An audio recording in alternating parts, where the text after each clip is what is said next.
Magandang buhay, kaibigan. Nandito na po tayo sa pag-discuss ng eSIMS. Itong nakikita nyo ngayon na dashboard, ito po ay para sa elementary. Sa Caraycayon Elementary School. So, pagkakaiba po nito ay dito lang po. Naalis lang po yung sa secondary ay merong senior high school at saka junior high school. Ito lang ang pagkakaiba. So, the rest po, para-rasa siya. Meron siyang PPE, guidance, registrar, sa personal module, daily sheet, employee ID. Ito po. So, halos paras lang po. Pagkakaiba lang is, dito lang, nawala yung sa junior at saka senior. Kasi ito po ay sa elementary na. From grade 1 to grade 6. Ayun. Paano po mapagsimula? Una po, database manager. Yung lahat ng empleyado ng school, kailangan po ma-input muna natin, ma-input. Ito, dito tayo mag-input, ha? Add row. Tapos, pipili tayo dito, kung advisor. Yan. Tapos po, encode tayo. After natin ma-encode, update. Next po is grade, section, and advisor. Sino-sino ba ang nakahanilang grade 1? Okay. Sa Caraycayon Elementary School po, 2 sila. Sa grade 2, 2 din. Grade 3, kung kulang mo po yan, wala lang, ang gagawin nyo lang po is mag-input kayo dito. Input. Tapos advisor po, pipili po kayo. Diyan. Tapos, grade 4, grade 5, grade 6, kindergarten, at saka SPED. So, ganyan lang po ang pag-setup ng section. Dito po tayo sa grade, section, and advisor. After done, save. Okay, next po, mag-load na tayo ng estudyante. Dito po tayo ngayon sa registrar module, enrollment. Okay. So, ang gagawin lang po natin is, dito po tayo muna sa upload. Yan. Gagawa tayo dito ng, yung soft copy natin, dito natin ilalagay lahat. Dito. Hindi nyo kailangan mag-encode. All you have to do is upload from SF1.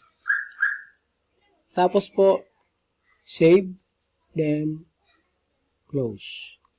Assuming na upload natin lahat ng estudyante natin, ang gagawin na po natin is tayo ay mag-class sectioning. Mag-class sectioning tayo. Halimbawa, sino may mga nasa grade 1? Section Dahlia. Okay, ito. Ito yung mga nasa Dahlia. Okay, alisin ko muna po ito kasi ito po ay mayroon na dating section. Ha? Okay, remove ko po remove all. Okay. So, mapapansin nyo po, wala na siyang estudyante. Paano ba ang pag-add ng estudyante sa grade 1 Dahlia? So, ang gagawin nyo lang po is, ito lang po muna, hide learners with assigned section. Ito po, hide learners with assigned section. Tapos, check all, add all, check. So, mapapansin nyo po, loading na siya. Then, paano nyo po malalaman kung nandiyan na po yung estudyante nyo? Yan po, print list of my learners. Yan, ito na po. Ito yung mga nasa 1 Dahlia. Ito po, printable po ito, printable. Yan. So, ganyan lang po ang pag-section. Ngayon, halimbawa po,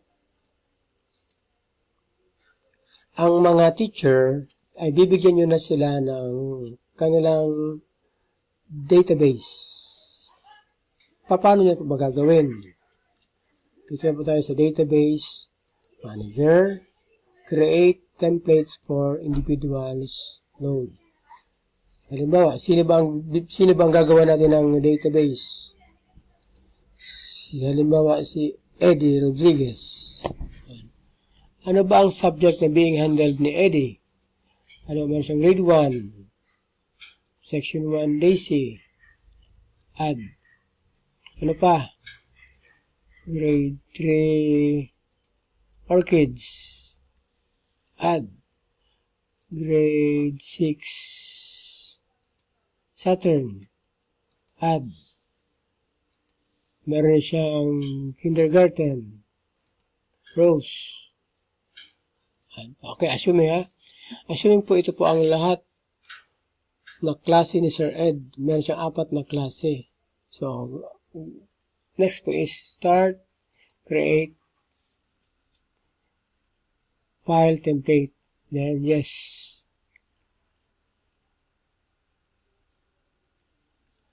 Okay, ito na po. Meron na po siya. Ito po ang ibibigay natin kay Sir Ed.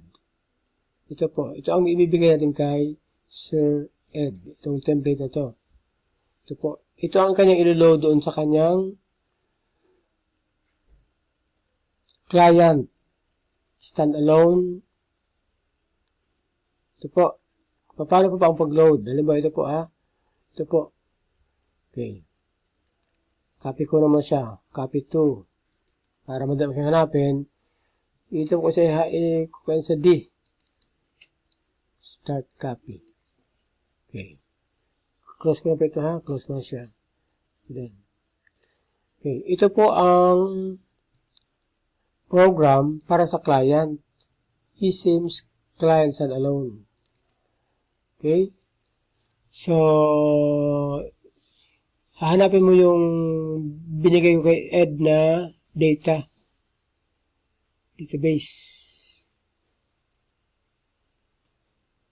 Nasaan na siya? Ito na siya. Okay, tapos, load this file. Ang kagandahan po nito, sa isang computer, kahit lahat po kayo gumamit, basta ang importante po, yung file nyo ay kinakailangan, ay ma-safety nyo po siya. Huwag nyo po siya na halimbawa, nakigamit lang po kayo. So, huwag nyo pong iiwan, kasi pwede po yung magamit ng iba. Okay. So, level, grade 1, section, Daisy. O, tinan nyo po, mayroon sa estudyante. Hindi na po kayo nag-input. Grade 3, Orchids.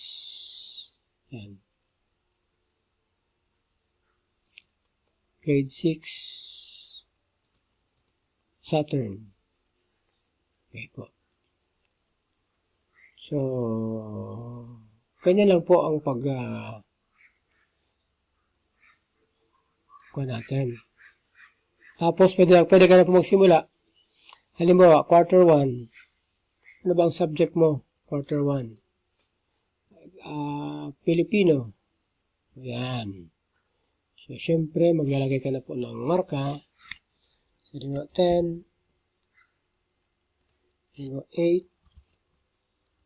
8, 9, 5, 6, 7, 5, 6. Assume hanggang lang po muna tayo Ito naman sa performance task ay 10.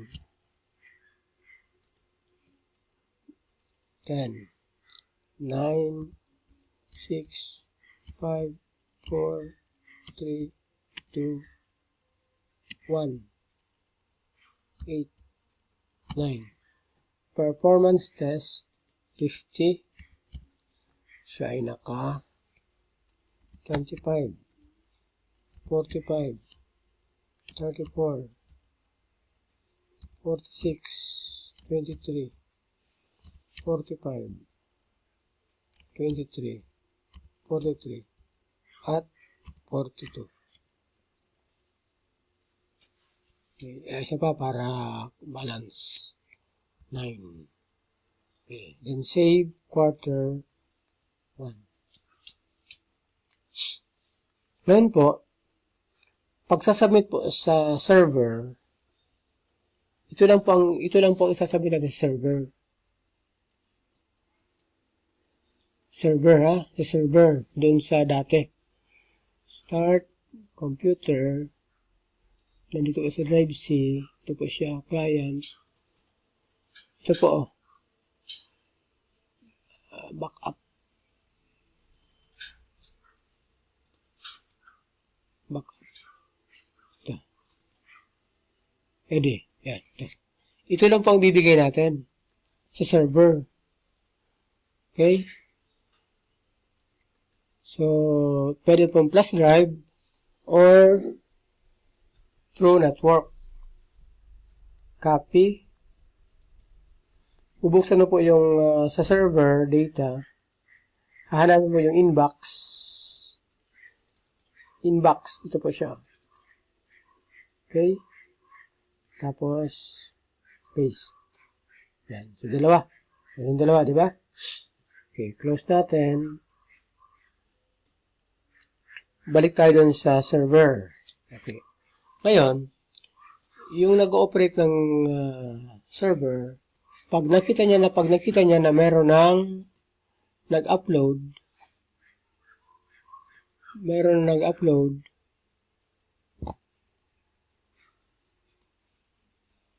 ang gagawin po is ganito lang. Okay, upload grades from eSIMs. Tingnan niyo po. May nakita siyang dalawa. Diba? Yung kay Ed saka yung kay Mauricio. So, ang gagawin lang po natin is, ano ba ang i-upload niya? Is it attendance? Is it learner's attendance? It is learner grades or upload server? Ang ginawa natin kanina po is only learner's grade. Tapos po, auto upload. Okay, so mapansin niyo po, nawala yung kay Ed, nawala yung kay Mauricio. Saan na po yung napunta? Dito na po yan sa server. Okay, halimbawa, ano ba yung gagawin natin kanina? Ano ba yung binagyan natin ng marka? Grade 6 ba yun? Grade 6, Saturn yata yun. Tapos, math. Math ba yun or Filipino? Kalimutan ko na. Ba yung binagyan ko ng